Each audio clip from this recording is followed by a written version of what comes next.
The President of Academic Staff Union of Universities, Asuu, Professor Emmanuel Osodeke, has called for Asuu's reinstatement on the Tertiary Education Trust Fund Board and creation of independent monitoring committee to oversee projects. Speaking at a public hearing on the proposed amendment to the Tetfund Act 2011 in Abuja, he urged the National Assembly to shield Tetfund from tax reforms that could threaten its operations, emphasizing its critical role in sustaining Nigeria's tertiary education system. Tetfund Executive Secretary condemned the indiscriminate establishment of tertiary institutions without proper funding plans, particularly by state governments relying solely on Tetfund. Against outside the country, because all of us are running away from this country.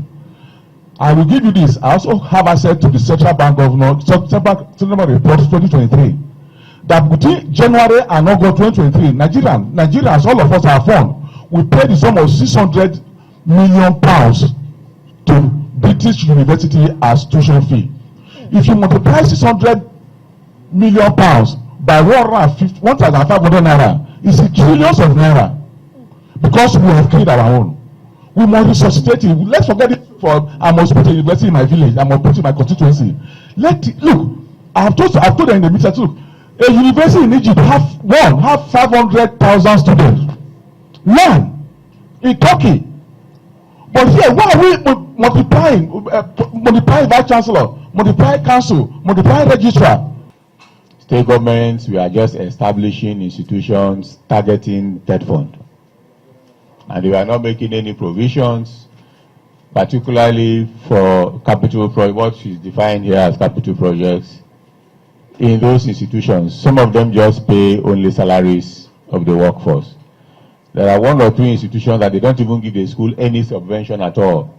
I can confirm Kwara State University, Molete, does not get anything from the state government. They are self-sustaining and they are basically through fees and charges.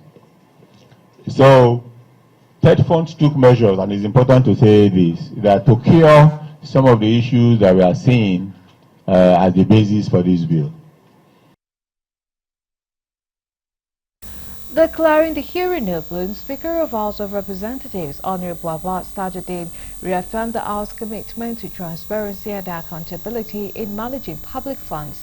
Represented by House Leader Honorable Julius Nyobere, he acknowledged Tetfund's achievement in infrastructure and academic staff development, but noted legal gaps affecting its efficiency. House Committee Chair on Tetfund, Honorable Marian Onuoha, explained that the bill sponsored by the Speaker seeks to address poor project implementation and transparency issues. On a bill for an act to amend the Tertiary Education Trust Fund Act of 2011 to provide for additional conditions for assessing the funds for capital projects by beneficiary institutions and for related matters.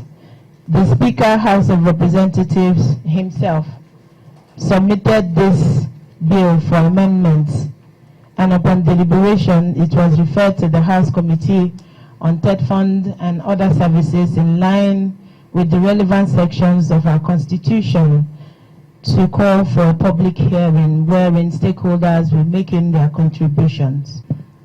I am delighted to join you at this public hearing convened to collate valuable inputs from critical stakeholders and members of the public on proposed amendments to the Tertiary Education Trust Fund Act 2011.